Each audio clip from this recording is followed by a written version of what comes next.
Enforcement directorate एक नाम जो पॉलिटिक्स से लेके पब्लिक डिबेट्स तक हमेशा सेंटर स्टेज पर रहता है। कई लोग कहते हैं कि ईडी सिर्फ सरकार का डंडा है जो अपोजिशन के लीडर्स पे चलाया जाता है, और कई लोग मानते हैं कि ये एक जरूरी इंस्टीट्यूशन है जो देश के करप्शन और ब्लैक मनी को टारगेट करता है। सुप्रीम कोर्ट भी कई बार ईडी की काम करने की स्टाइल पर सवाल उठाती रहती है, स्पेशली उनकी लो कन्विक्शन रेट को लेकर। पर अब ईडी मौजूद है न्यू डेटा लेकर जो सुप्रीम कोर्ट के क्रिटिसिज्म को फेल कर रही है। पर अब इस डेटा पर भी उंगलियां क्यों उठी है, तो समझते हैं इस पूरे मामले को इस वीडियो से। रिसेंटली एक केस में सुप्रीम कोर्ट के जस्टिस उज्जवल भुयान ने ऑब्जर्व किया था कि ED has registered around 5000 cases in the past 5 years, but the conviction rate is less than 10%। वहीं जस्टिस सूर्यकांत, जो हमारे देश के नेक्स्ट सीजीआई भी बनने वाले हैं, ने और शार्प रिमार्क दिया। उन्होंने कहा कि you can't act like a crook, you have to act within the 4 corners of the law. और फिर वार्निंग भी दी थी कि at the end of 5 to 6 years of judicial custody,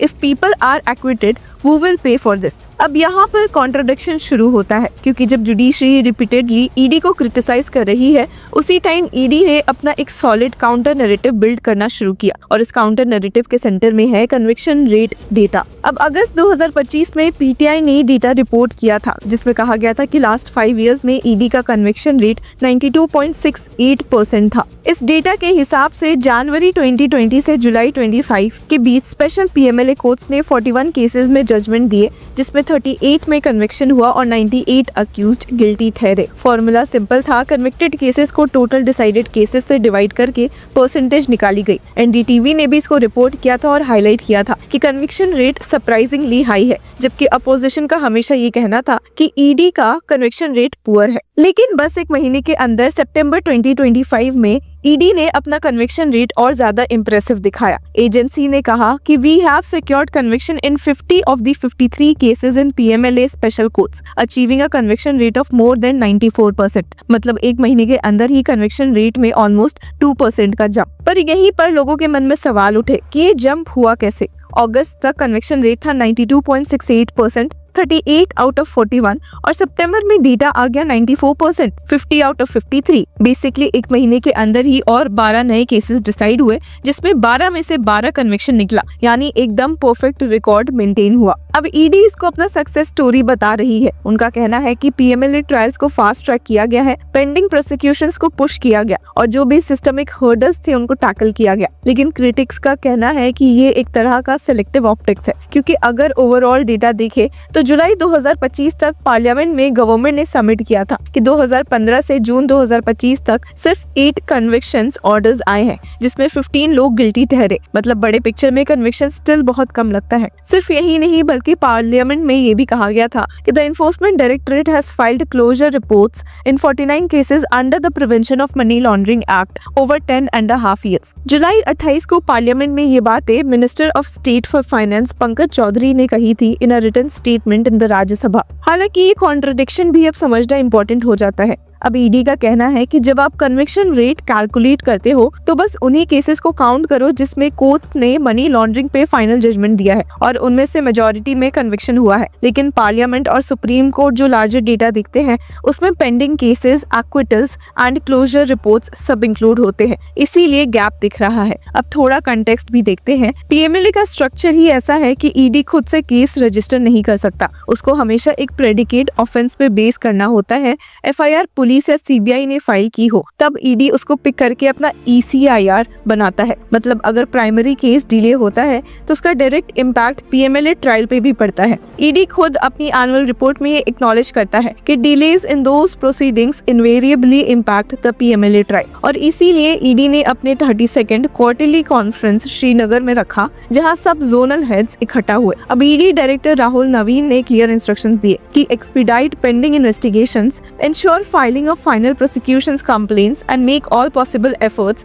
to fast track trial. साथ ही उन्होंने कहा कि डेडिकेटेड पीएमएलए कोर्ट्स की जरूरत है। ये वही सजेशन है जो सुप्रीम कोर्ट ने भी दिया था। जस्टिस सूर्यकांत ने कहा था कि dedicated courts akin to TADA and POTA courts could conduct day to day proceedings resulting in expeditious disposal of cases. Conference का एक और सिंबॉलिक एस्पेक्ट था कश्मीर को सेफ और फॉरवर्ड लुकिंग वेन्यू दिखाना। ईडी के स्टेटमेंट कहते हैं कि successful completion of the con conference demonstrated that Jammu and Kashmir remains a safe, vibrant and forward-looking venue for national and international level deliberations. लेकिन इस सब के बीच पॉलिटिकल एंगल इग्नोर नहीं किया जा सकता। अपोजिशन का स्टैंड ये रहता है कि ईडी सिर्फ रूलिंग पार्टी के अगेंस्ट बोलने वालों पे चढ़ी रहती है और कन्विक्शन रेट के नंबर्स इन्फ्लेट किए जा रहे हैं। सुप्रीम कोर्ट भी बार बार ईडी की इमेज को लेके कंसर्न्ड है। जस्टिस भुयान ने एक जजमेंट में रिमार्क दिया कि that's why we have been insisting that you improve your investigation as it deals with the liberty of the individual. Court चाहती है कि ईडी का काम जुडिशियल स्क्रूटनी पास करके सिर्फ हेडलाइंस क्रिएट न करे और चैलेंजेस भी इवॉल्व हो रहे हैं, जैसे क्रिप्टो करेंसी। जस्टिस सूर्यकांत ने ऑब्जर्व भी किया कि द गवर्नमेंट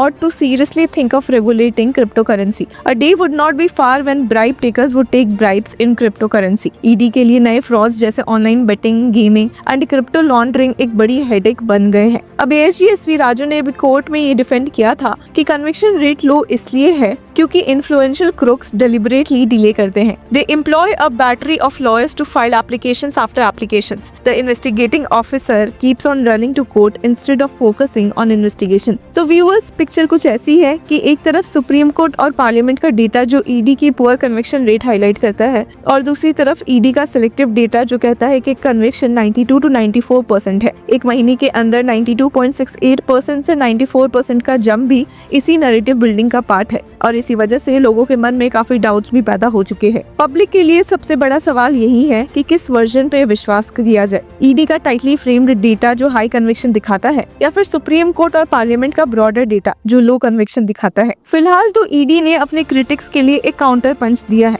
कन्विक्शन और एसेट रेस्टिट्यूशन के डेटा उनको एक मनी रिकवरी मशीन के रूप में दिखाता है, लेकिन जुडिशरी के repeated reminders act within the four corners of law उनकी अकाउंटेबिलिटी का कांस्टेंट चेक बने रहेंगे। अगले कुछ साल डिसाइड करेंगे कि ये 94% का फिगर एक सस्टेनेबल ट्रेंड है या सिर्फ एक टेम्परेरी हाईलाइट। तभी क्लियर होगा कि ईडी अपने क्रिटिक्स से सिर्फ ऑप्टिक्स के लेवल पर लड़ रही है या जेन्युइनली अपना परफॉर्मेंस इंप्रूव कर रही है। तो आगे का रास्ता कुछ ऐसा दिख रहा है। ईडी अपने कन्विक्शन और रेस्टिट्यूशन डेटा से अपना नैरेटिव बिल्ड करेगी। कोर्ट्स अपने ऑर्डर्स और ऑब्जर्वेशन से उन पर प्रेशर बनाते रहेंगे। अगर एक्सक्लूसिव पीएमएलए कोर्ट्स बन गए तो शायद सच में ट्रायल्स फास्ट हो जाएंगे और कन्विक्शन रेट क्लियरर पिक्चर में आएगी। तो व्यूअर्स, आपकी क्या राय है हमें कमेंट सेक्शन में जरूर बताएं और तब तक के लिए कीप फॉलोइंग लॉ चक्रा।